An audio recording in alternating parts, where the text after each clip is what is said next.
Hello. Yo, yo. For reference, I'm actually on my Mac Studio this week, but I don't have like a camera, so. Okay. Jason, what's your username on Farcaster? J Chien, Jachin, IAN. Here, I'll type it in chat. I got you. Yeah.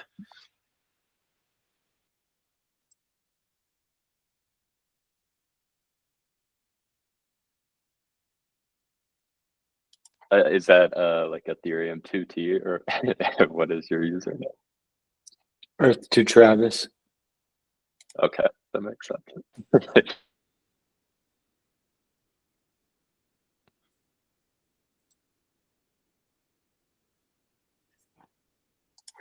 All right. I don't know if you guys have any directions you want to go this week. Kind of the thing that's been catching my attention is writing like mini workflow files, basically. I chose to do that with XML and MD formatting. Basically, like the situation I'm using this for is like summarizing multiple MD like knowledge files in Cursor. And providing this like workflow file as instructions to Cursor on like how to manipulate those files or like when to read in certain files. So it'll like read in, I'll post the repo. But basically it will read in like 3 files. It uses a template to like generate a summary of those 3 files. That's like step 1 in the workflow. Step 2 would be like read in some more files. In this case, it's like my to-do list and timeline. And then apply another template to that. And just like kind of giving instructions to Cursor or the Cursor agent on how to continue forward. Is this for recurring stuff? Because I know like it's kind of similar to like when you do development work with it and create like a master plan as a markdown file and then just have it follow the plan. Yep, to some extent, but this is, I would say, more like bottom up from, I am just writing like these mini essays on specific topics that I like want to think about. In this case, for like identity AI. So like scraping, I see. and then it's like kind of distilling that information upwards in different like templates or forms to kind of basically at the end, I wanted to like give me either a one-shot like LLM prompt, like a context doc, or just like pitch me my own like project / startup in like a very concise way. Yeah. And then it's like always changing. I think I mentioned like what I thought would be eventually the approach to that with using like an MCP, but interested in hearing how you're approaching it right now. I haven't explored MCP in that I haven't set up my own server yet. Yeah. I mean, kind of to my point last time too, is that like kind of setting it up janky is the way I would do it first, which is it's just like kind of like having a giant context window of stuff and then just say like, hey, I have this general idea for an essay I want to write. What are the most useful tidbits from this giant dump of stuff that would work in that? Yeah, I mean, I think that's like essentially what I'm following at this point. Yeah. For MCP, well, I actually honestly I don't know what the tool I want to implement is. Like, I mean, I'm aware I could like do something with like run Postgres queries or something. But like at this point, I think the advantage I would get from it versus like just directly using the Cursor agent chat thing is just like more strictly defining the different documents. Like I think Cursor just does, well, essentially what repo prompt does and like putting an XML wrapper around it. Oh, you're using repo prompt. Okay. Well, I mean, yeah, I could. Like I basically, let me post the repo. I basically made a repo that is like the knowledge, like it's my MD based Notion on GitHub. I haven't, because I haven't gotten to using that stuff yet. I've still just been onboarding at work, but because I heard about repo prompt through McKay Wrigley. Yeah, that's where I got it from.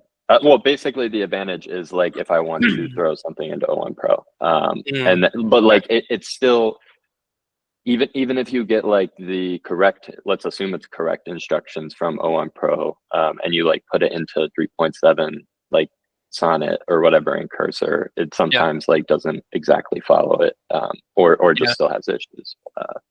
Really, the advantage of Cursor in my mind at this point is just the inline like green red editor, like continuously editing the same viewport. Or I'm not sure like what the correct word for that would be, but yeah, I mean, even I have to admit I haven't had Cursor open in like weeks, just because I've been just trying to get onboarded at work. A lot of it is just still like the, what's it called, like the basic trainings around like, this is what phishing is, that kind of stuff, as well as like, oh hey, these are the projects that we're working on, go set up one-on-ones with people, and and even just getting like accustomed to a new Snowflake database is kind of like, so I'm not really like in Cursor day to day right now yet. Yeah, that's fair. I forgot how much like work it is to I joined a company, I guess. yeah, I know. Although like I am thinking about evals again, just because like I've been thrown into a project already on like week 1 about about like what I can do to kind of help this project along, which is like essentially a like data pipeline built to extract insights from like running stuff through like an OpenAI prompt, and then like storing that somewhere. So like some of that like transforming. Yeah, essentially as like as some like textual input to something. Yeah, I'm basically I'm working on something similar for well, I'm doing thread summaries as like a pipeline again. But it's essentially just all transformations, like adding new columns. Yeah, I'm also reminded that like customer like B2C data is like real size that like you have to deal with like a Snowflake database and not like your dinky like let me throw this in Postgres. It's just not. Can you pitch us on Snowflake? Like I've never worked with it. I'm not. Oh, I mean, it sounds like it's the next level from well, Postgres. yeah. I mean, I think I like I would say this before I actually worked with it, because I haven't previously worked in companies big enough that you would need Snowflake. And like the reason why, like the easiest one is like how much data are you processing is the first question, right? If you're processing enough data where you're worried about like crushing through the limits of a MySQL table in the matter of months, then yes, go use something like Snowflake. Whereas I think a lot of B2B companies, or like even a lot of the data size, I would say the size of data that you'd be touching with like a network the size of Farcaster, for example, you're probably still not dealing with that level of data. But like because like Vacasa, the thing that blows my mind is at Vacasa, it's like we're a publicly traded property manager, which is pretty insane as far as like how big that is. We're talking about they process $1 billion in revenue a year, right? Managing properties, which is kind of insane. But also from like the prediction side, that means like they're generating like price predictions for like like for a property that has openings a week out, 2 weeks out, months out, etc., on every property they own that they manage. and they're regenerating. Rental, yeah, these are short-term rentals. Yeah. Gotcha. So very quickly, you're just multiplying out like the numbers of the like data points that you're generating. Yeah. Across all these touch points, just because like just how much data there is to consume. And so for that kind of stuff, like where you have to consider, like if you're ever touching against these two things, which is like the space, the maximum limits of like a MySQL or Postgres database, for one, and then two, like the in-memory processing of like writing a pipeline in Python versus having to convert that to Scala. That's basically the two things that Snowflake kind of abstracts. Is Scala a language? Scala is a language. Yes. Okay. Yeah. Yeah. Well, well, I would say like if you're thinking about doing data processing with like Spark/PySpark and or using Scala over Python, that's when you're starting to get into territory where it's just easier to abstract that with Snowflake. It just costs a lot of money. But you know what also costs a lot of money is like paying for a specialty engineer that happens to know like, you know, Scala, for example. Yeah, as an or example. like in this case, if it has enough GPT like training data. Yeah. So it's just that like you're kind of eliminating such roles that you would ever have to hire for, because you've abstracted it to the point where it's like the kinds of queries you'd be making to this table look like regular SQL compared to like I don't know, like some crazy like MapReduce type of like OG Hadoop kind of language or something like that. Or like something specialty to like to these bigger databases, or like constructing your own like you know, scaffolding around like this is how I would do the search space across like 10 MySQL tables, you know, for that kind of stuff. Yeah. So that's the kind of stuff you would use Snowflake for, is when you're to do the what across 10 tables? Oh, like if you had your data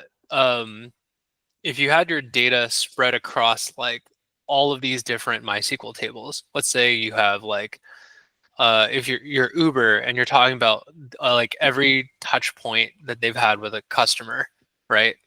And you had that sorted over, you know, over time, right?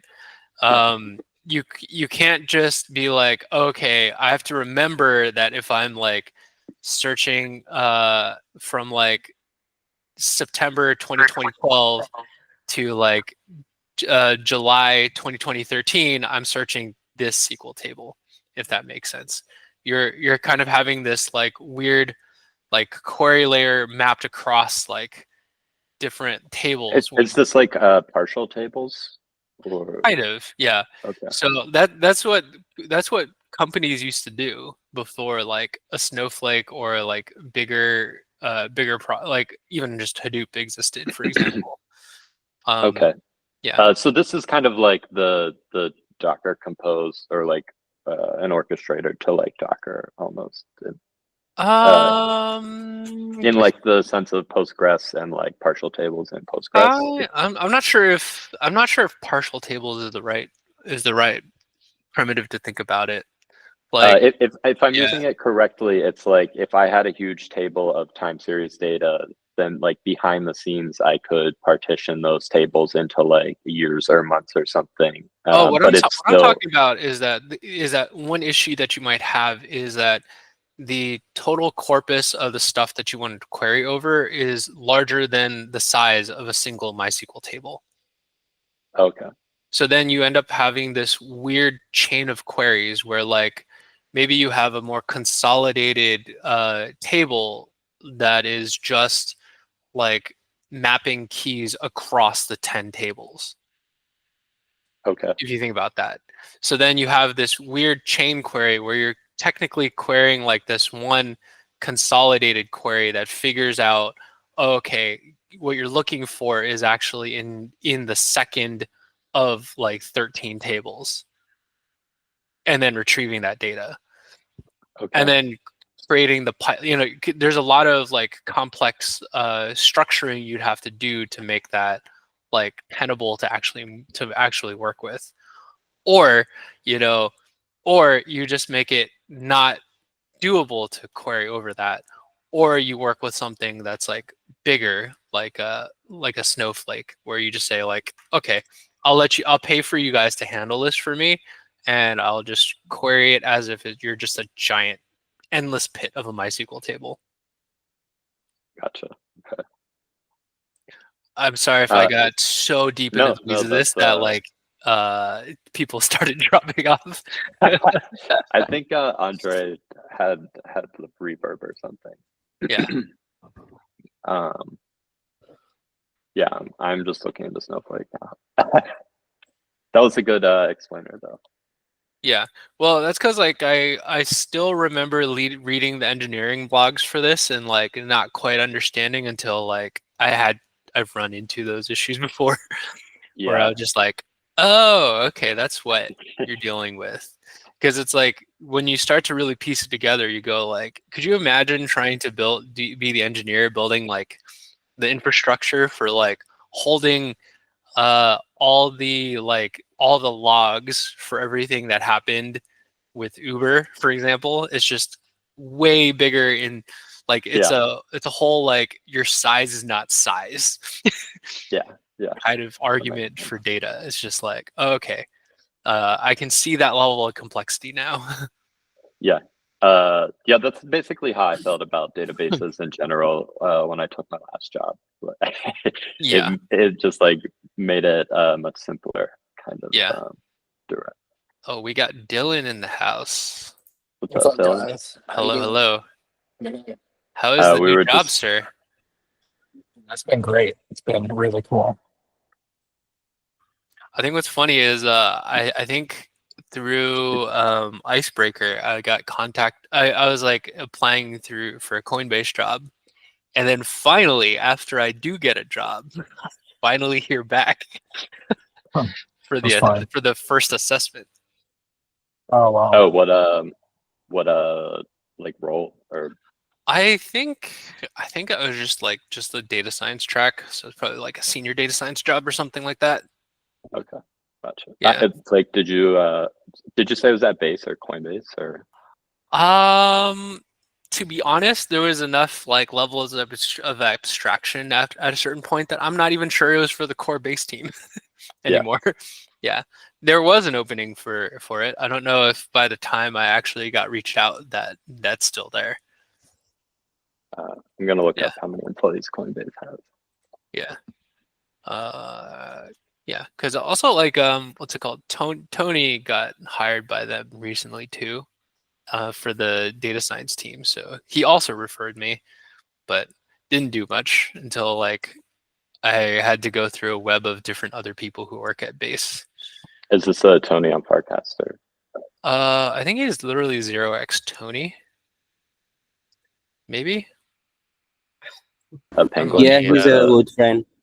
He recently got fired at Coinbase. I know him. Yeah. Oh, he changed his PFP. Oh wait, no, not 0x Tony. Wait, is it Tony? Okay, I see. Seems like his... Okay, I found his personal channel. Oh, wait. Okay, it is 0x Tony with a 0. 0x E0NY. Weird username. Yeah. Oh, okay. He's a cool dude. Yeah. Prior to this, we were just talking about Snowflake and Scala. Yeah, sorry, we were nerding about databases, guys. That was us. And also workflow documents. So one other thing, Jason, for the workflow thing, is I'm also kind of like mixing everything together at this point.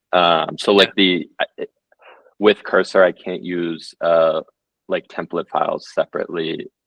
Like I have the entire template, for example, like document template or essay template in the. No. You're saying you're trying to use this for writing, right? Yeah, for the most part, or like okay. or organizing thoughts or like coming up with ideas. Why would be like the cursor? goal. Why cursor? Just because you can do Just the stuff editing in line? Yeah. Oh, I see. I got it. Okay. And like I feel like that with MCP, it probably like could go pretty far with just cursor. Yeah, let me see. Because to my knowledge, nobody's like doing this with project management. What's up, Dean? Sorry, I didn't see you pop in. Let me see, because I think with the paid versions of let me paste chat in again. Yeah. Sorry, I don't mean to cut you off, Jason. Yeah, no worries. Because with the I guess to your point, there's not really an inline editor for writing yet. Except like you see a lot of people kind of it's something that a lot of people actually vibe code themselves out, which is just like a cursor for writing. I'm just like, I guess to your point, I don't know if there's anything specific to cursor, except if you're like using your coding rules file might screw you There up is an there. advantage of like actually There are some better like cursors MCP clients and cloud itself that you can run locally, etc., and connect to any LLM and like knowledge base or tools, etc. Yeah, I really like it. HyperChat the other day seems like the more complete one. Well, like what tools are you using? But like I'm struggling to think of tools that I want to use at the moment. Yeah, mostly I'm giving it access to the file system, Git, Obsidian, all that stuff. Like what I want. I was going to say, I would actually when the use cursor Obsidian if you can. In the cursor situation, it already has like the pool. Like it can read my file system within the project at least. Yeah, I'm just like I don't like paying cloud for API calls when I have a pretty decent local computer I can run it to. So basically, it's. You're saying you run like a entire local cursor or just a local MCP? No, it's a cursor alternative, but it's more focused on LLM chat. It also have an artifacts plugin. It's basically cloud. I see them as cloud desktop alternative clients, but with the power app that you can use any LLM. I was going to say, you can call OpenAI, Claude, Anthropic, your own local LLM. Can you post it in chat, like the link to the one you're talking about? Yeah, sure. And also, I still just use cursor. I don't know if I'm like a scrub here. Well, here's the thing. Like, Dylan mentioned Klein, which is one that I actually didn't know about until the conference, which is the open source. It's like an open source VS Code. Let me think. And it's also got like it's got its own like MCP. C-line too. There is like C-line and continue. Yeah, they've got a lot of MCPs. Like, they've got their own like MCP marketplace. I just haven't dug into it much. But like, one thing beauty of MCP is that any client can call an MCP, and it's mostly basically an install of a package, either an npx call or a ubx call if it's Python. So really, an MCP plugin is mostly like a CLI tool that has an LLM text with what can it do, and it's usually a wrapper to an API or a call tool to your computer. I will have to drop in like 5 minutes for a second for like a work call. But one thing I would say, Alex, is that like a lot of them are pretty equivalent. If you want to just like, I would even just download one of the cursor alternatives just to use for writing, and then one you just use for code, for example, is one way I would do it too. Did you specify one to try for writing or? Not specifically, no. But I'm saying like, if I were to like try to build something specific for it, I would say Obsidian is where I'd probably go first. just cause I'd be surprised honestly if Obsidian already doesn't have like an integration, like an agent integration somewhere. The one I'm trying to use out of the box actually is just like because I pay for Claude Pro, so that one has GitHub and Google Drive integrations. So I'm even just trying to make it work with like Google Docs, just because I'm trying to find like the easy alternative to it too. Similarly, but also it kind of depends on how you approach writing, because I think there was a video that YB shared recently, which is one I actually gone through myself, which is a David Perel video where he was interviewing Tyler Cowen about how he uses AI to write. And I think it's really informative in terms of like how to think about using an LLM for writing. Because I think at the end of the day, like I'm not sure I would use it for idea generation. It's just kind of like, what would you use it for? Like the repeatable processes for things, like like scaffolding things with an outline, writing a first draft, for example, sparring partner for like, expanding on like thought threads you have. I think that's kind of how I leverage kind of the general intelligence of the model. Like one of the templates I have is like write an essay about something that I'm not considering right now, like given the I assume like, or I mean, kind of what I've done is like make all the essays like important, essentially points or topics. And also to the point of Cursor, I'm also like having it write SH files, essentially generating like custom like one-shot context like prompts. Yeah, I don't know if that would be MCP type tooling, but I feel like it would be kind of a limitation. Like I said, like at the current moment, I'm thinking like at a later point in time, like MCP is the direction I would see for it. It's just like a lot of the tooling is kind of primitive to like write your own MCP and then actually input it into things. I mean, yeah, I guess I've just been seeing Cursor as like a very bare bones like way of using it. Or approaching it after. At least I guess I haven't really approached it yet. I don't mean to hold you up also if you have to.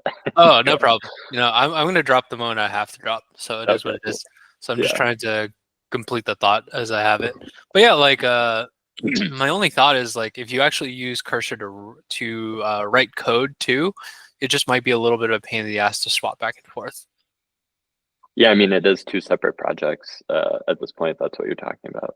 Yeah, but at the same time, like sometimes it's still like, like how much does it cost in terms of time or like thought to just like swap between the two arenas between that's in part I think, and like I don't have it with coding, but probably some like summaries like within the architecture, and then just like one-shotting all the summaries as like context, because I could one-shot like both the project management side and the code side.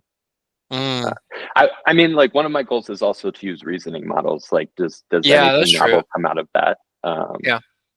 Like I don't know what it would be, but that's kind of the point of exploring is at least at this point. Yeah.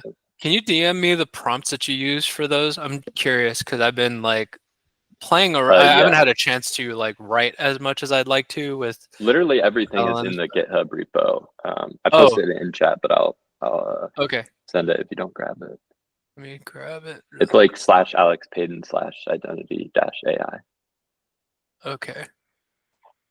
That one. And then I literally just go into Cursor with this repo, and then I pass it the workflow.md file, and I'm like, do this stuff, and then it like does it. Okay. Cool. Yeah. I'll take a look at this. Okay. Yeah, I feel like it's cool. All right. Yeah. All right. See you guys. Do you guys have any thoughts on this? Yeah, I'm super curious if Klein has like the composer kind of thing, because that's what I really need in like with well, what do you mean by composer in this case? I was gonna ask. In Cursor has the composer thing where you just say like, make this feature happen or whatever, and like create a bunch of new files and like drop a new thing, like drop in the edits. I think you mean like the agent mode where it just keeps cycling through stuff while you watch and let it run or something like that? Not necessarily. Okay. But there's a in Cursor, there's like the normal chat where you talk with the bot, and then there's like the composer. Yeah, they renamed that to Asian mode. It's like Command L for chat and Command I for Asian now, because it was a bit confusing, the UI around it. So if you when was that?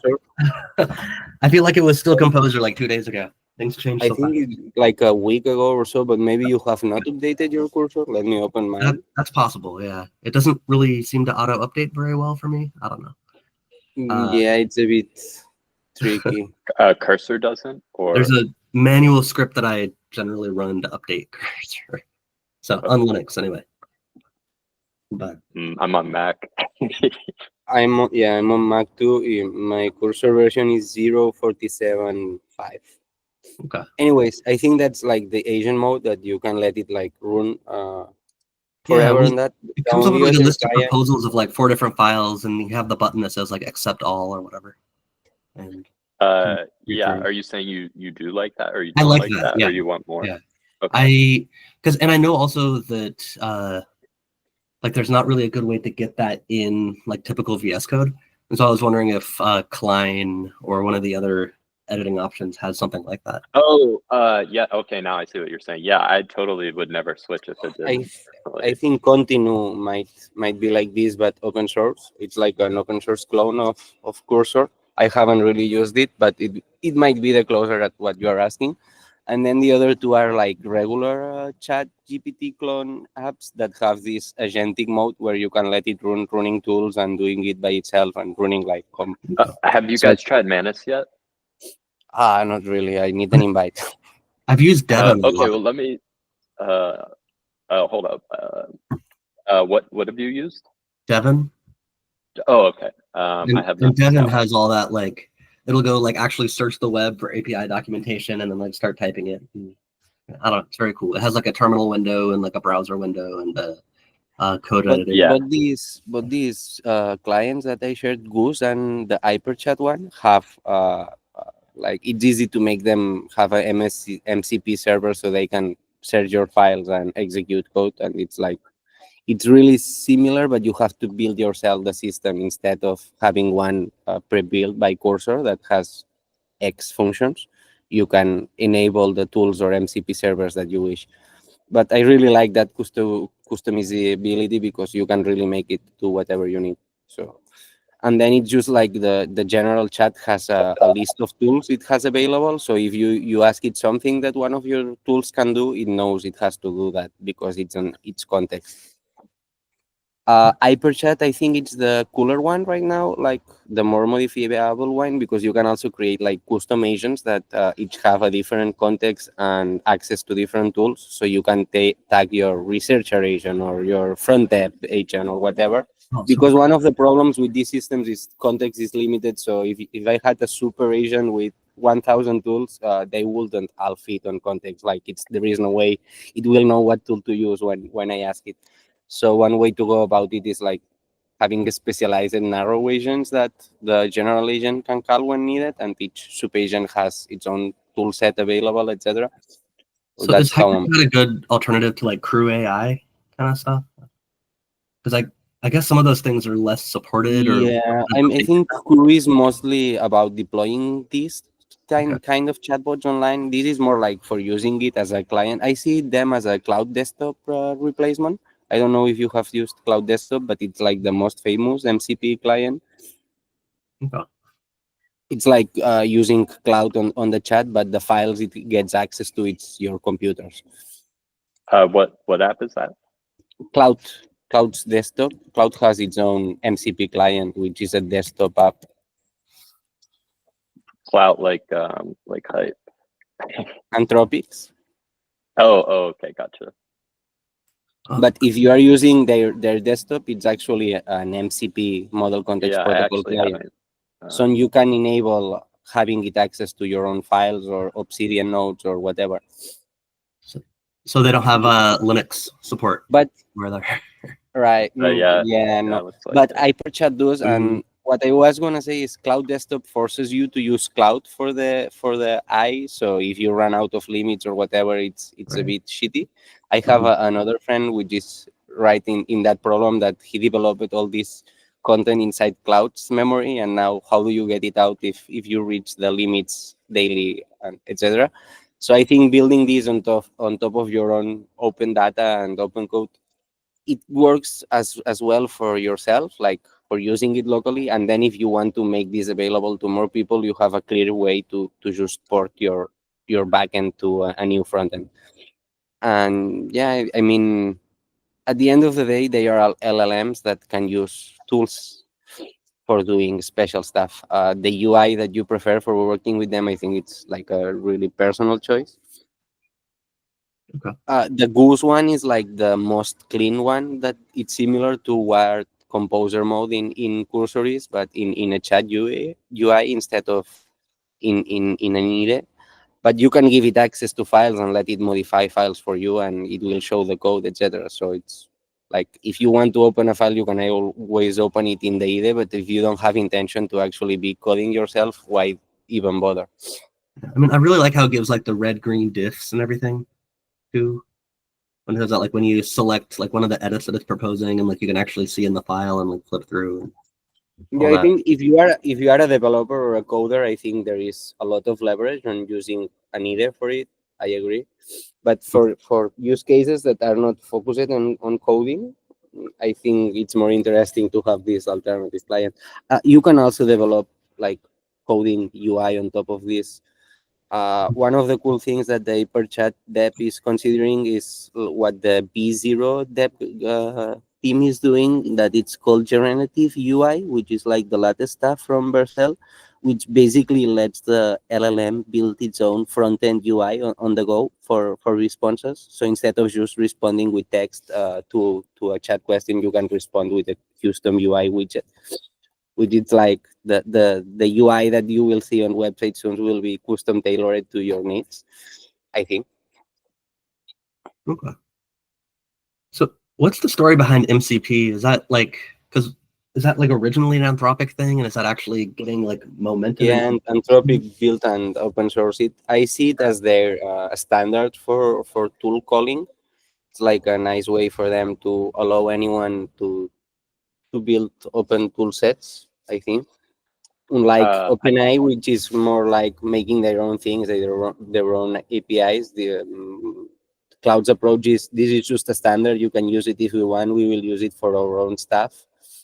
I feel like a lot of people are using the OpenAI standards though for how like Venice uses all the OpenAI APIs for applicals, etc. Like there is a lot of, most of the people adopted OpenAI API endpoint standards. Like you can use OpenAI compatibility mode in most UI frontends, and if the API you are running, for example, LM Studio is another great client for LLMs, not focused on agentic stuff, just for the LLM stuff, but it exposes its own API, and the initial version was an OpenAI compatibility API, which means that the same endpoints that OpenAI uses for listing models or making chat completions is the ones they have. There is also a project called Light LLM, which lets you like serve an OpenAI like wrapper on top of yours. So it's like a bit of a standard too on how they standardize the API thinking, I think. But they never really, they just recently shipped a lot of agent stuff, like a new SDK, I think. I haven't had time to check it out properly, the new OpenAI agent stuff. But I think not having it be fully open source, it's always like I wouldn't trust them to build my platforms on top. With MCP, you are just adopting a standard, and if Anthropic decides to not longer use it, you don't care, because all your stuff keeps working. Yeah, I like the open standards approach. I don't like subscribe to Anthropic. Like I don't give them money right now, so there's not really on my radar of tools. I give OpenAI money. Who else do I give money? Like Venice, Google. I think I used to be subscribed to all of them to try them out, but right now there is so many great options that it's like I'm not paying anymore anyone else until I need it. OpenAI, I agree that O1 Pro with deep research is probably worth the $200. If I had only to have one subscription, it would be probably that one, but it expired like 2 or 3 days ago, and I'm not really needing it for nothing right now, so I'm not renewing. I'm not in a hurry for renewing it. $200. Perplexity is like pretty good. Right. I have all Gemini's new deep research. It's free and it's pretty good, and it's actually better at search depth than. Yeah, I noticed it got like a hell of a lot of context, but I didn't like the chats that I had after the fact. Yeah, it's not as good as making. I think it's not as good as OpenAI as putting a good report on all the information. It's like just summarizing it very in a too long didn't read manner. OpenAI seems to actually use the reasoning. It's one of the problems also with the big context. Like the more context you have, the less of weight each part of the context. I mean, it depends a lot on the model. I just tried the cloud desktop with that repository I posted, the identity AI one, which is 26% of the document like allocation. But anyways, I just put the whole GitHub repository into cloud desktop, and it is like read it fine. I'm gonna ask some questions, but cool. You could, for example, enable the Git MCP on cloud desktop, so it can request files as needed, or push new files, etc. So it's cool that you can pass the whole code base, but eventually that stops being true once it grows enough. So that's when you want the agent to be able to grab files and find whatever it needs to find, and that itself in context to help you. I think that the key of these agents is like making them better than us at retrieving context when needed. Like our forte as humans is like we can keep a lot of stuff out of RAM, but access it when needed and knowing what we need to access. If an agent gets better at that than us, then it will be useful. If not, I'm even finding it helpful, like giving the workflow. Like I basically just wrote the first like workflow file for myself yesterday, and like just even telling it what to do seems extremely valuable. Like let alone it figuring out everything to do. What you could try with your workflow is try to atomize it so you can make parallelized calls. I will share later the deep research implementation with LangChain. I know you don't love LangChain, but it's basically a workflow that itemizes and separates jobs. The findings was that is it using like O1 API or just you can use whatever really for the model. Okay. But the interesting part of using workflows and splitting into chunks is that the results generally of doing so in smaller parts, like the first part makes a table of contents of what the report will have. Then you have a lot of smaller jobs doing each chapter and reviewing it, etc. And you can parallelize that work, and you have then a final job like aggregating all of that. And the final reports doing that in several smaller jobs, it's much better than if you try to one-shot it, because then you are forcing the LLM to keep all the context and try to reason about it all in one shot. Do you know what this was called, or can you post the repo? I'll post the repo. They renamed it when deep research was launched. It was Report Maestro first when I knew the code base, but now it's called different. Yeah, Open Deep Research now. Fucking marketing, man. Yeah. Okay, so as a follow-up question to this, is this like this is a whole repo, right? Okay, yeah, I'm looking at the README. What's like the best way to ask questions or get summaries on a GitHub repo right now? GitHub Copilot, probably. I use it a lot, and I have the free. But is that like for like using like shit, what am I at? I want to like get an abstract on like how this open deep research repository, like as a whole, all the code, like how it works, like just a dumbed down. Like I don't know if you used it, but GitHub has this chat with Copilot thing that it's already trained on each repo if it's open, etc. And it's I use it a lot. VS Code plugin. Or... No, it's in github.com. It's like I can maybe share my screen. I don't know how, but yeah, let me check. Well, let me check first. Yeah, I don't think I know what you're talking about. So. It's a small icon on the top right. I don't know if everyone has this or you have like to enable it. Okay, so I see like well, I guess immersive conversations or open way. So can I like post the repository link in here? It says ask Copilot. No, you open it in the repository. Like I got. Yeah. I'm dumb. Like, okay. On the actual website, they very much overbranded the Copilot brand, I think. So like Copilot. So. It's happening with all these products. It's like it's instant war in decimating everyone else. Like branding, like with the deep research, it's the same. Like there is 5 deep research implementations. I don't know what people talk about when they use that word. Yeah. So in the case of the GitHub Copilot, when you open it in a specific repo, it already tell me about this repository. Summarize activity for this repository in the last date. How to get started with the repository. If I ask how to get started, it makes its own custom prompt. Please provide answers to the following questions in separate paragraphs. Provide the step-by-step snippet of installation, and it's like pre-programmed stuff for code. But if you don't want to use GitHub's, you could also use. Yeah, this is. Okay.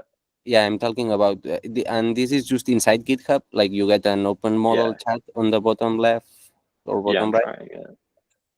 But if you don't want to do that, another way would be to enable an MCP client for Git on your cloud desktop or any chat you're using that supports MCP.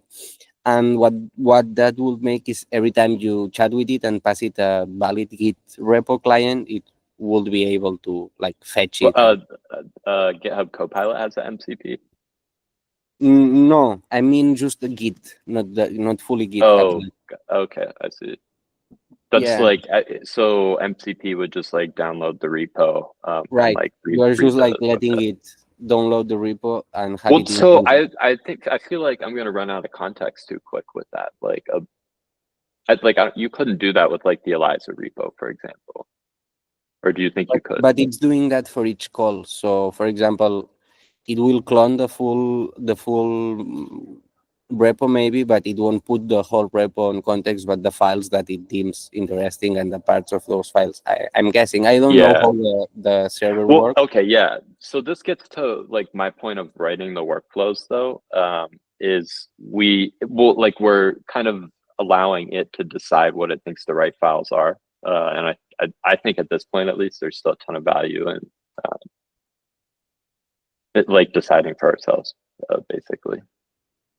I feel like this is one of the limitations I'm hitting with Cursor as a project manager. Is that, well, yeah, I mean, I'm still limited on like control. Like I can say like read these 3 files in, but I can't like remove them, at least to my understanding, from context after. Yeah, just like small stuff like that.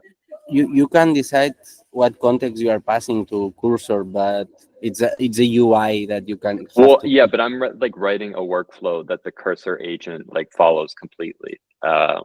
Like it's not like guessing what steps to take next. Like I already defined the steps in like an abstract enough way that it's supposed to like find something new each time, or at least like be a relevant, up to date summary. Going back to the LangChain example, if you control each of the steps with code instead of letting Cloud one-shot it with the document, you could tune out more what it's doing. And then you can add also like some checks, like, okay, is this safe or not, etc. safe, like you're saying, like the tools they called, or yeah, or the outputs. Like if you don't want, for example, your system prompt to ever get out, you can check there or in the final output, I guess. But it's easier normally to do it on the smaller. Yeah. Or just for that specific task, usually you might have like some way to judge if the results are subpar or not. I'm gonna write an essay on how this like open deep research works, like code wise. I see the GitHub thing only uses 4.0. I want to use it. If you are interested, there is also several other repos that are not as focused on the backend only, and it's like the full thing. I know at least 2 Perplexity clones like that. I have to research. See, okay, so another limitation is I should just be able to pass the GitHub repo link straight to like GPT or deep research rather. Like I don't think deep research can do this for me right now.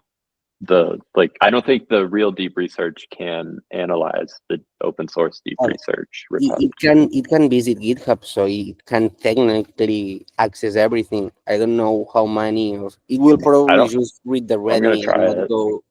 But you can. I feel like it's not going to work. Like I don't think it's going to go into each file and like. It depends a lot too, also on the relationship between OpenAI and GitHub. But since they are partners, because I have seen a lot on OpenAI deep research that a lot of pages are blocked for them. Like we don't want you scrapping as motherfucker. Well, yeah, but they're only kind of partners in that. Like I still have to pay to use O1 with the Copilot. It's not a partnership that's going great, right? Well, I don't know. Maybe not. Like they use 4.0 in it, but it's just like they're obviously both out for profit. Okay, sure. What am I doing? I need to write a prompt for deep research. I shared it on the chat also, the Git and the GitHub MCP servers. You could try to enable these in your cloud desktop app or whatever other. Before I forget, there is no section for invite codes on Manus, but I sent them feedback asking for one for you. It's really weird. It's like they want to invite whoever they want to invite. They need to resubmit, I guess.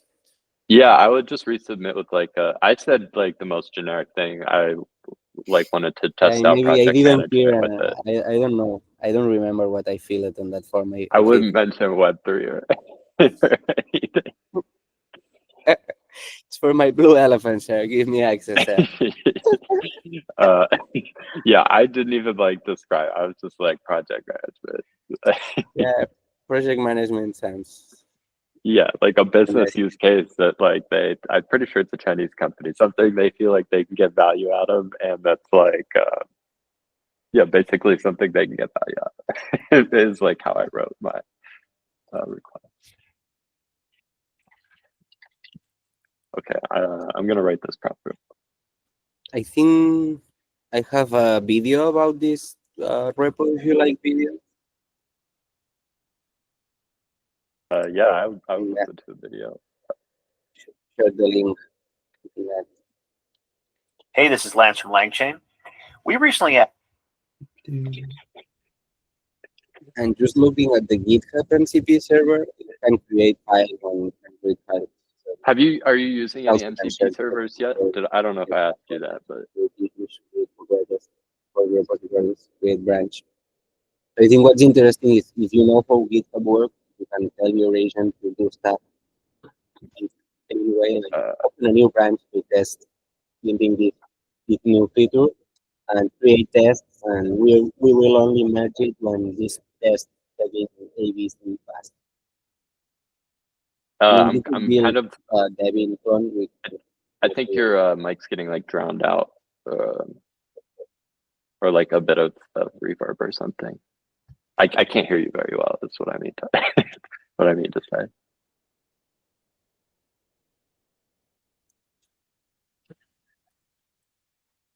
Okay, let me open this. Oh, sweet. Yeah, this video looks solid. Thank you.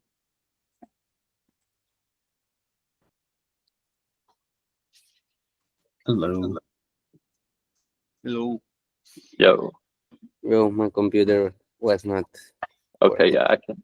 Yeah, you sound a lot better now. Okay. All right, what else is in chat? Okay, so I don't know if you answered this, but are you using an MCP server right now?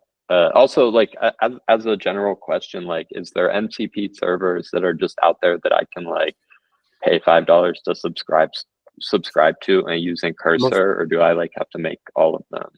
No, 99% of them are free. The thing is, some of them are like wrappers for paid services, but those are not the ones that interest me at all. Like, I'm trying to escape paying monthly fees, not want to pay more. Most of the things are just wrappers for CLI tools. All the ones in the model context protocol code base are mostly free.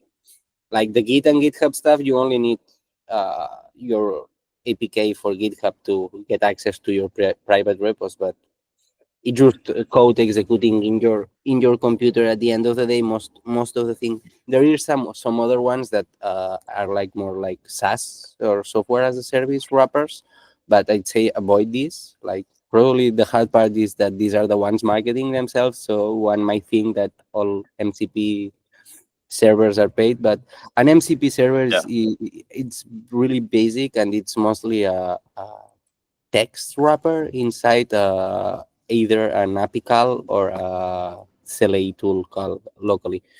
But like for the Git one, it's just like allowing your LLM to call your. The ones that I find most interesting are the file operations, the Git one, and the SH calls. Like, you can make it run anything on the terminal. So it's basically you can get a mini cursor without the cursor stuff, without a full-fledged either. But if you just want to bytecode, that works, and you can make it like run the app, etc. So you can debug with it. I think also the other more interesting plugins is whatever you can make to get a feedback loop that it's better for you. Like, if you can output the debugging of your Chrome DevTools into it, then it's instant feedback loop that you put an error on the code, the debugging tool catches it, informs the.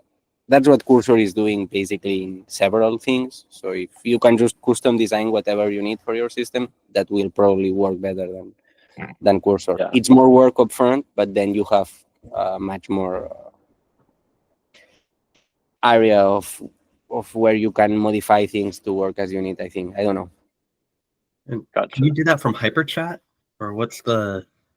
Yeah, HyperChat is, I think, the most modifiable one, and it's available for Linux, so that might work for you. The Goose one is macOS only, and it's more similar to the Composer mode in like in HyperChat, for example. You can put a max number of calls that the LLM can go by itself. Like, you can put a high number that like 200, so it can go agent mode and do 200 different things before it stops. But the Goose one has a never stop mode, so it's more similar to the agent cursor. But I haven't been able also to have the cursor in the Composer mode in Cursor always accept. Like, sometimes it will make me accept the final edit. Like, it's interesting for local LLMs. Can you leave it 24 hours just doing the stuff it's doing and just check eventually if it's working?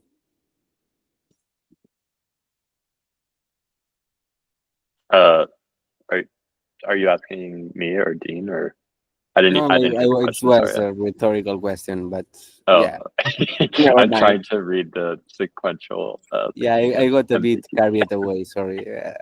No, you're. I'd say MCP SO has like a directory of both servers and clients, and depending on your stack, you would prefer one or the other. HyperChat is the best one for like customization stuff. It has a lot of cool stuff, like the custom agents that you could have, like a research agent that has access to archive tools and can fetch papers, etc. I think those are the cool MCPs, like nothing really paid or like magic, like just the stuff that you already do, have the agent be able to do it by itself, so you can tell it to do it instead of doing it yourself. Yeah. Mostly because then it enables to use it as a puzzle piece on bigger requests. So it's not, if I want to open a website, it's very stupid to ask a chat UI to open a website. I can do it myself, but when that becomes an instruction of 20 steps, then it's nice that it can do it all by itself. And it's cool, for example, because when it visits websites, it's using your real Chrome or your real Safari or whatever. So if you are logged in, it has access to the content. Like you can tell it, do this and make a screenshot and analyze E from that screenshot. And it just does that in your computer.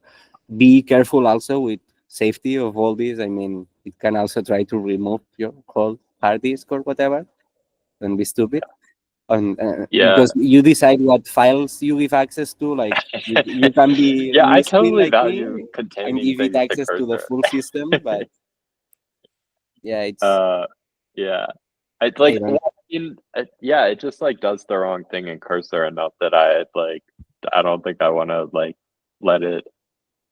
I don't know. I mean, it could like delete it, or like one bad MCP server could just be like attempting something intrusive. Yeah, it just seems like a whole can of worms. Cursor has some UI where you can block or at least blacklist some commands. So if it tries to remove everything, it will at least. Yeah, but then you have to like know. Well, I mean, I guess they probably default it, but you have to know what commands to. Yeah, it's not really noob friendly, right? Like if you don't know what a terminal is, you probably don't know that inputting RM into it and that dot can kill your computer. Yeah, this game, yeah, like especially the dumbed down consumer versions of. I mean, we're still on like technical rails here, like wading through the swamp, so to speak. But like the dumbed down consumer versions of these seem like they're basically just going to be like remote desktop control all over again as like a attack vector or like yeah. I mean, it still is without AIs. A lot of people getting wrecked on crypto is due to the remote desktop of some of like Zoom. You get a fake interview, and even if you don't install anything, if you just share your screen but use remote desktop mode where they can like get access of your computer if you are doomed and accept the permission requests, a lot of people get scammed that way, because once you hit accept, they can just open a terminal, install virus, and they have full access now. Yeah. Yeah. Yeah. So, anyone want to see Devin real quick? Yeah, sure. See, sure. All right, can you see it? Give me 1 second. Yep. Okay. So let's make an app, I guess. Make a website with a horse that dances, according to the user talking to it on the microphone. Okay. I don't know how well this is going to work, but yeah, basically, yeah, you give it just a very initial prompt. And okay, Devin's starting up, and it's like spinning up a whole virtual machine thing here. This is on devin.ai. Understood. I'll get started working right away.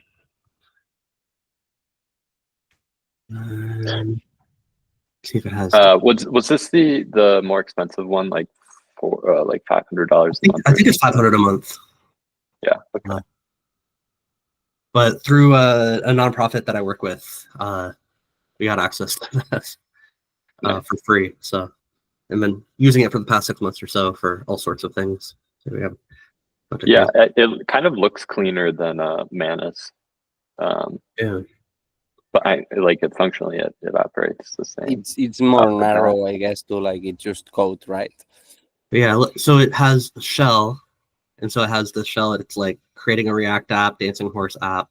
It has a browser where it can like browse locally, or it will actually go look up like APIs on the internet when it needs to. It has the text editor when it actually is like editing code. Do they have their own like fine-tuned models? What's the planner? Like that seems like the custom sauce. And then the planner is like, they have a okay. So they have like their own system to plan the tasks, I guess, from the prompt, design a task, plan it, and execute sequentially. Yeah. It looks like basic or whatever, like GoTo2 or whatever. I'm setting up a React app. And does it have any limitations? Like you can use it X calls or it's unlimited? I don't think we've hit many limits. Look, the interface looks pretty nice, to be honest. I don't know how the code it produces works. Yeah, I agree. The interface is nice. Oh, cool. Okay, see, it's now running it locally. So is it gonna test it? Yeah. If you hit follow Devin, it'll just go to whatever tab Devin is currently working on. Okay. Currently checking the git state for the project, npm run dev.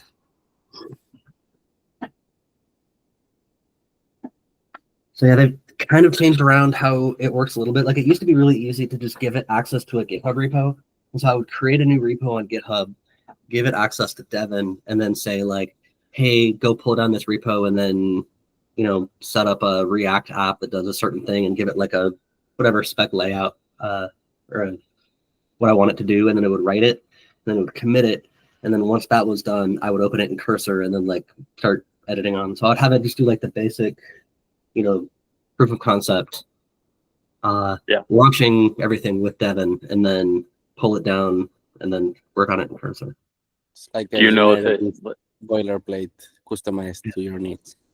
Could it so I have this like 800 line dot matrix animation thing I did for my site. Do you think it could like handle improving a file of that size or like that much context? Or back to the original question, do you know what or models this uses?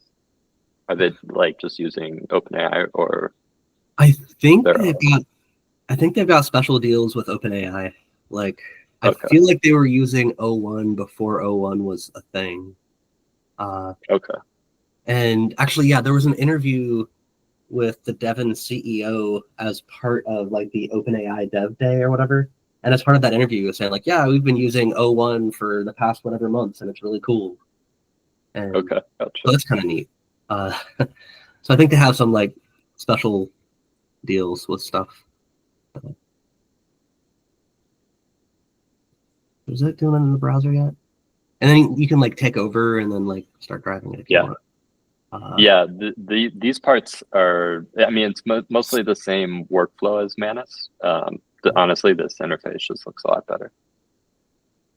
And I don't know what like models Manus uses either.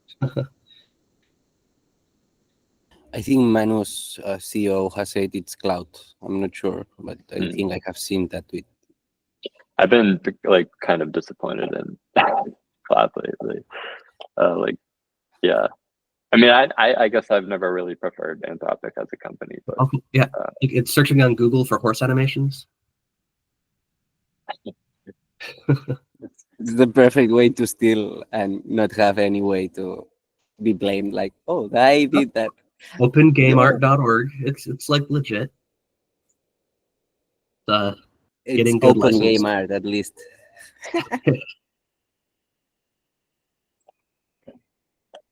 So it's really fun to do. Like you can just watch this for like a couple hours at a time while I figure stuff out. It's pretty good. I think what's do you know how long it's like it would take? They are slow interns, but they are computers, so it's like it's not AGI, but pretty close. I think they're like juniors. Yeah, but like if you don't have to pay them a salary and taxes and etc. I mean, it's not cheap though, right? Devin is 500. It's like a high school kid, like telling a high school kid to go figure out how to build a website or something, and they'll do their. I like the fully autonomous ones seem like kind of junior. Well, I don't even know that's true. Like I learned like quite a bit. Maybe I'm the junior. How long do you think this would take, like, to fully? Probably like a half hour to an hour or so. Okay, sure. All right. I was thinking like 5 minutes.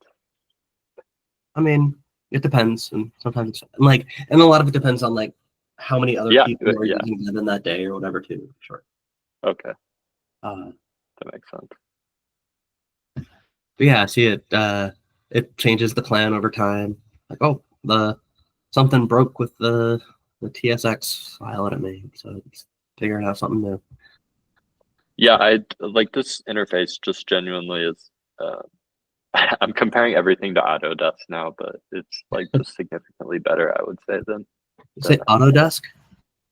Yeah, like Autodesk for. I recently tried like OpenCAD, like open source. I was gonna say like CAD the alternative. It's interesting. Yeah. They're like their interface is just way better, and it's like their competitive mode, at least to my understanding, is just like having a more direct, simple, understandable interface, which I feel like Devin has done well also. Okay. Is that like the expensive AutoCAD? Like I've been meaning to get into like CADs that are well, Autodesk is the company that makes AutoCAD and like Inventor and all the other. They have like 10 products. So it's like Autodesk by, or I'm sorry, AutoCAD by Autodesk. Okay. And then there's like OpenCAD, which is the like open source. So are you saying it looks like AutoCAD? Well, it doesn't look like it literally, but it like it stands out for the same reasons to me that Autodesk software stands out, which is like simple, direct, clear interface. You can connect to AutoCAD with Python, so it will probably be easy to make an MCP bridge to it. Have you seen the Blender videos of people recreating images with Cloud? No, not too much. I did like a bunch of AutoCAD and a little bit of Inventor in high school. Like probably probably like two years of each. But that's like my experience, and I haven't touched it since. Blender is like 3D graphic animation, or mostly 3D. It's like the open source standard for 3D. Yeah.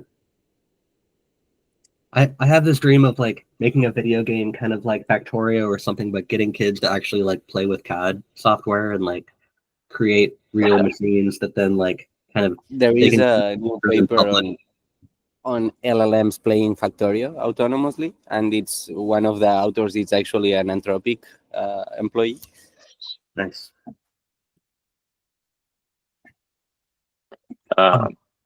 Yeah. CAD was like one of my favorite classes.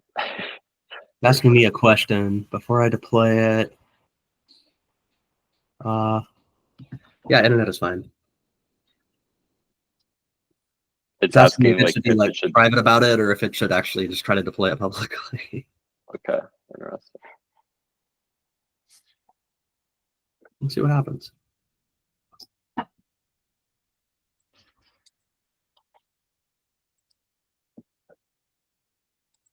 Yeah, I think it got more question-y at some point, like in the past couple months, because it used to be, I would just like fire it off and then go like get on the train or like do something and like for like a couple hours and then come back later and see where I got to.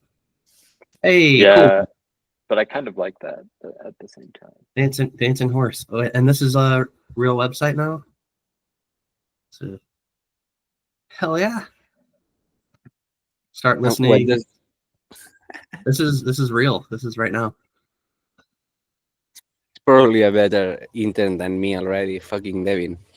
Pop, pop, pop, pop, pop, pop, pop, pop, pop, pop. So yeah, the horse is dancing when I talk to it. Wait, fun. Was it really? Well, it seemed to be like twitching out more. Here, I'll post in the where's this? Yeah. That's a real website. Oh, dude, it even has like a cool fabric cloud.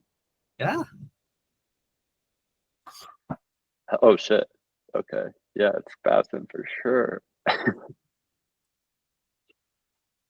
Damn, yeah, I mean that is impressive. That was cool. Yeah. I wonder how well it can do like web design web design. Like, I don't know if my problem with that is not being able to define website clearly in one shot. But... Oh, wait, this is the wrong tab. This tab. Here we go. Cool. I want to say like looks great, ship it or something. But yeah, so like here's the editor. You see where it's like editing code, and you can like kind of flip around. Then here's the planner. You see the sequence that it took and how much time it took for each thing. Yeah, the web browser interface kills. Testing locally, and then the shell has like the multiple tabs for this one's running the app, and this one's doing the clone and everything. Yeah. I like this, and I want there to be a free one. I think there's like yeah. I'm really excited for like when like the digits boxes come out. I definitely want to get as many of those as I can, like the NVIDIA GPU in a box things, because those look super badass. And I want to hook something like Devin up to that, so then I can just be doing all the stuff locally. Are these like a new upgrade to the H100s or something? Way cooler. Or what is it called again? They have a picture in here, right? Yeah, this little golden box thing. Oh, okay. Yeah, I recently saw it on a podcast, but I don't know what it is. Yeah, it's like a fatty Blackwell GPU, but it runs like an Ubuntu thing on it, but it's basically just a chunk of like GPU, and I guess you can wire a bunch of them up together too, and then you have like a cluster of GPUs, and it like figures it out. Interesting. How much is it? $3,000. How much? $3,000. Oh, okay. So this is like their M2 Mac Mini, or I don't know if it's M2. It's like the Mac Mini Play for GPUs. Yeah, but I think it's like better than 5090. Like it's like I think a lot better than 5090s. So if I wanted to either run inference on like let's say 70 bill param models, or like fine-tune models, would like a cluster of these be the best option, or like 300 or 400 gigs of VRAM in these, like a lot. Like, wait, for real? Like one in one of them? Maybe a little like or something, but yeah, like it. I did the math, and it would like only take 2 or maybe 3 of them to run like the R1, like the big R1, something like that. But yeah. Oh shit. These are that's crazy. These are gonna be crazy. That's like 12K. Oh yeah. 200 billion parameters locally. There we go. Holy shit. I don't know if that's big enough for the full R1. No, but I guess I thought it was 400 bill, but yeah. No, that's still insane. I don't mean to diminish it. And the new Gemma is actually really good too, which is surprising. Like is it 27, 28 billion Gemma 3 stuff from Google. I haven't even tried it. It's pretty competitive with like O1 and R1 and all those, but it's like but you can actually run it with like just a normal, like even like a 3080 or something like that. Like a 3000 series like actually gives you pretty quick results. How many params is it? Is it like a new like innovation? 28 billion. Like how many? 28. Oh, 28 billion. Okay, so yeah, it's like a really small. Yeah, it's small but very good. So very surprising for the size of it. But yeah. Yeah. Okay. I mean, they must be doing like distillation with their own models and stuff. I'm sure, yeah. But yeah, and that's I wonder the open source ones that they have. Oh, Gemini 3 is open source? Gemma. Gemma. Okay. Gemma is the open source Gemini. Gotcha. So Gemini is the closed source, and Gemma is the open source. Do you know when this NVIDIA thing is coming out? soon. There's a big the big yearly NVIDIA conference is happening right now. Oh, I guess his keynote is happening at this very moment. Okay. Probably talking about like when they're releasing this Like exact thing that we're talking $10 about. per million tokens. Anyway. Yeah, Gotcha. Yeah, I'm gonna check that. Yeah. Anyway. Shit keeps moving fast. But yeah, that's wild. I haven't. yeah, Even it should heard be of soon. that. It should be in the next month or two is when they're releasing it. I think they're releasing it right after the 5090. So they did the 5070 and the 5080, right? And then the 5090 is like in the next couple of weeks, or maybe it's today. I don't know. I don't know when they when they're releasing it.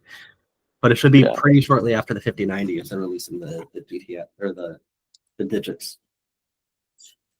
But yeah, they're like cute little gold boxes that like can either like live in your desk, or I'm probably gonna be putting them in my garage or something. But yeah, honestly, the cost is what's blowing my mind. Yeah, I for sure thought you were gonna say like, I don't know, 10K or something. Right. Like how much like an H100 or whatever H200s cost. Yeah. So is this like, does this put those off the market, or what is the advantage of the H100 like compared to this? You can put them in servers, I guess. Okay.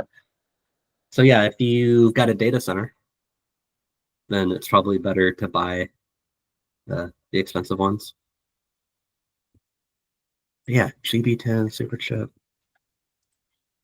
Yeah, it's just like a little Ubuntu box that like all it does is have like fatty inferencing on it. Yeah, I'm making a note to like look more into this. It'd be cool to do fine tuning locally too. Yeah, well, like basically my goal with the project that I'm doing is to see what I can do with fine tuning, which I mean, for the most part, seems more like instruction workflow or like copying the style of someone. So I think I'm gonna have to end up going more like I think pre-training. I think pre-training is the right word. But like basically the phase where you're just like getting at books to learn from rather than creating, like fine tuning is just question answer like pairs. But I think like GPT 4.0, you can only give it like 15,000 pairs, which isn't that much when you think about it. Like if I want to train on people, then like 15,000 people that you only have like a single question and response to. It is not that many, and also the results weren't very good. So yeah, I would like to train like a 20 to 30 bill per RAM model locally, but I don't know how to get to that point.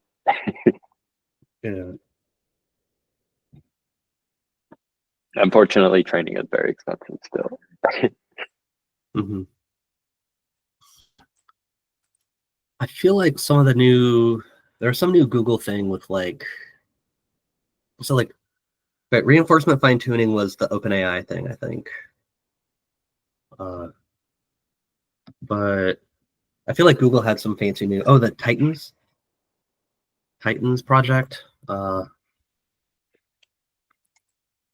familiar. Google Titans explain.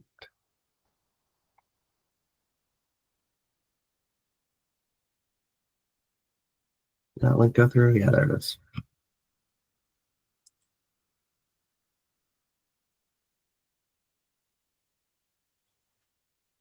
These are like new chips. Is that? I think no, it's like a new model. I feel like it trains better than Transformers. Like it's a Transformers alternative. The only thing I've seen with that was the diffusion LLMs, which instead of like left to right token generation, just generates like the whole thing at once and basically gets more granular, I guess, with time.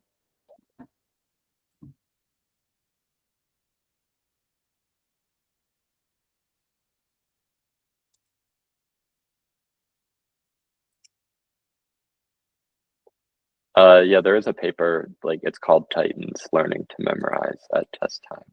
Yeah. But it says posted 2 months ago on OpenAI as a transformer replacement. Oh, okay, you posted the article. Sorry, I didn't see that.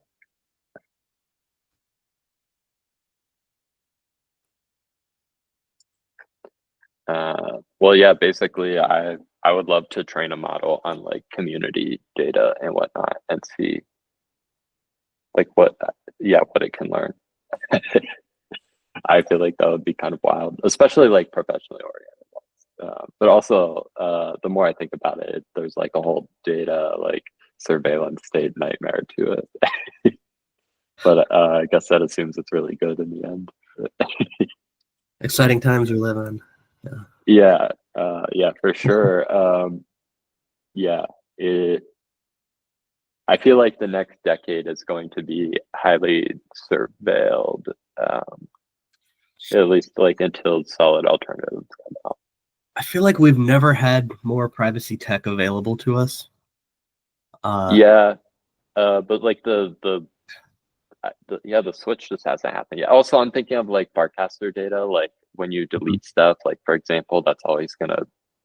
Yeah, I just think like private data mining is gonna get wild if like these open protocols take off and stuff. Yeah. But yeah, I mean, we do have more privacy technology. I'm excited for like XMTP actually working. Because that seems in terms of like it working looks like getting adoption or what? Yeah, and it's like I feel like it's been a little buggy. There's also apparently like a new app that I don't remember the name of, and like Converse that they're working on as like their default. I think it starts with a C. That I don't know. Converse kind of sounds right. I think I might have seen something. Converse was the original, or was a third-party one that then they bought, and then they made that the standard client, and then I think they've got a new one. It's like fancier or something. That I've seen like Shane talking about it and everything, but yeah, I think it's. I haven't used it on anything. Yeah, I mean, I know it's in the Coinbase wallet app, but I also don't use the Coinbase wallet app.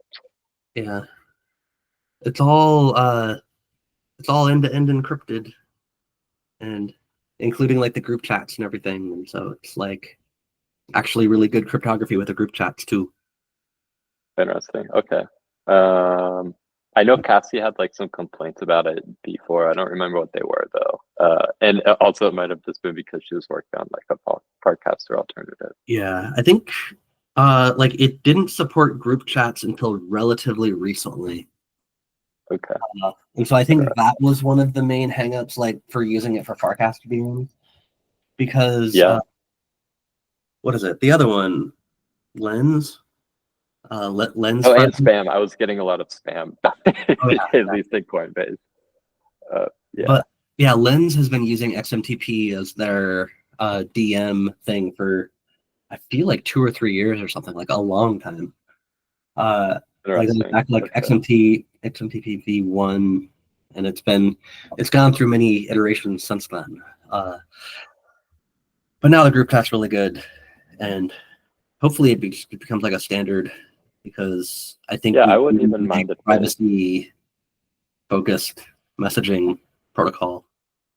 But it'd be cool. I don't think I would mind if they integrate in Farcaster. Yeah. Yeah. Have they like had any issues like downtime or I don't even know how to. Not really, I think. I wonder if it would be through the Farcaster or like Ethereum account system then, or I'm not sure how like namespaces work in. Supposedly now, I guess they generalized it higher level than like Ethereum accounts, because that was by default like how it was.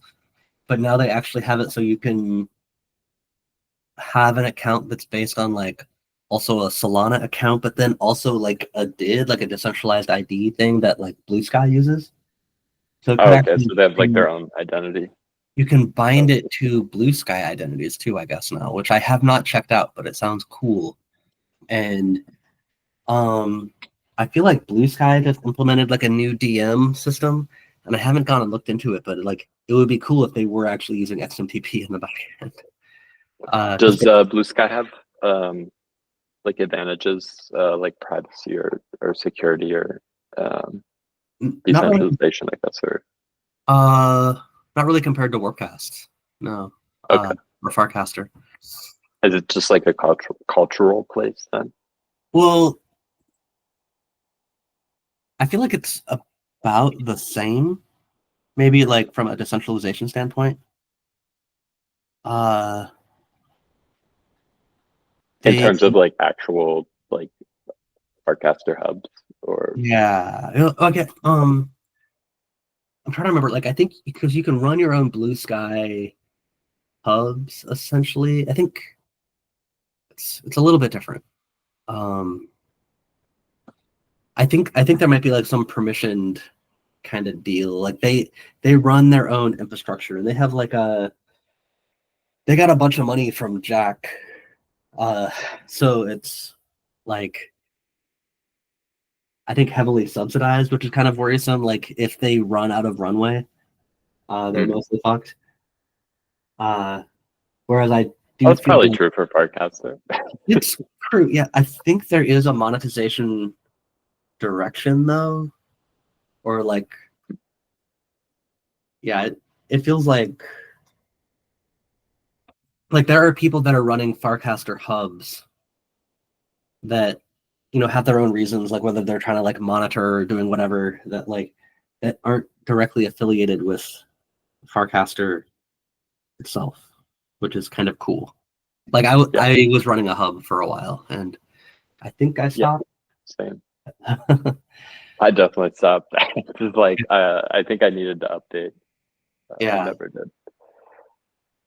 There was some update that was like breaking or something, and then I wanted to use the server for something else. So, yeah. I'm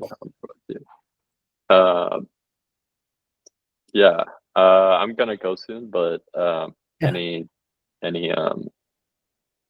thing left to is worth talking about, or that we should I hope you don't mind, but I like completely flooded the chat in Warpcast. No, I don't mind at all. Yeah. I don't like want to lead these calls every week, so it's like a goal that people kind of like just talk in their own directions to some extent. For sure. Yeah, it's been good, and I've definitely got a lot of stuff to look into now. Like I haven't played it all with like MCP stuff. Same.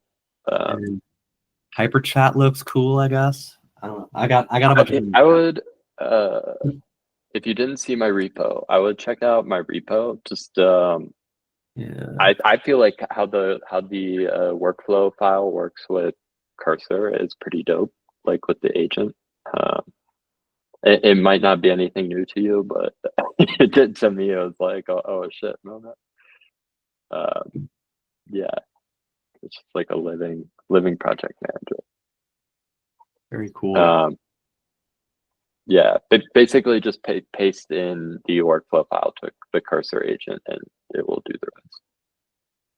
Okay. Yeah. I really want something where I can give it like, here's 3 websites and 2 GitHub repos, and like, let me ask you questions about it or whatever.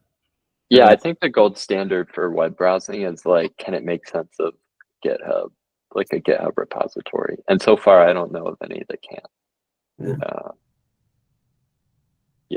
At least not in terms of like I just paste it in and it does like a Perplexity style like deep search on the GitHub repo itself. Versus like searching articles related to the GitHub repo name or something.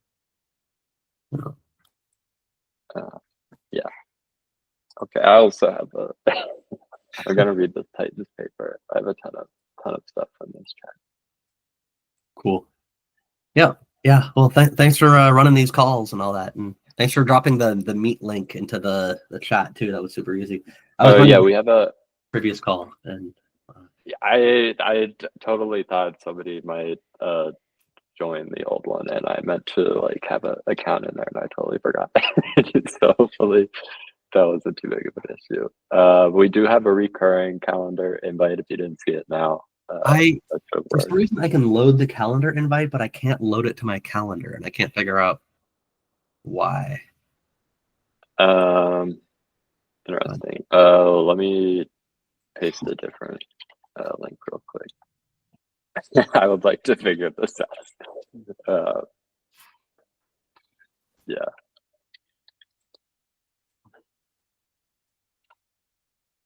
It does create a different calendar. I don't know if that much was obvious or not, but it's like a whole new calendar for basically for events related to the AI research group.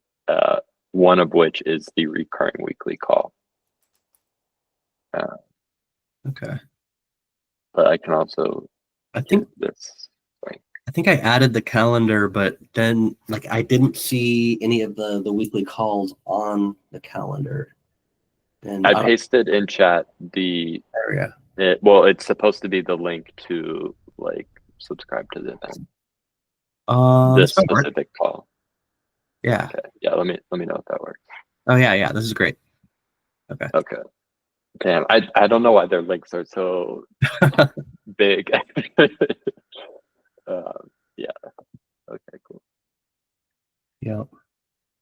Yeah. That one will work fine. Yeah. Perfect. Cool. All right, I'm gonna dip and make lunch and stuff, I guess. But yeah, I'll see you next time. Thank you as well for joining. I think Augusti left already. Yeah. Pretty sure it's just us. See you on the next one. All right, see you, man. Peace. Bye.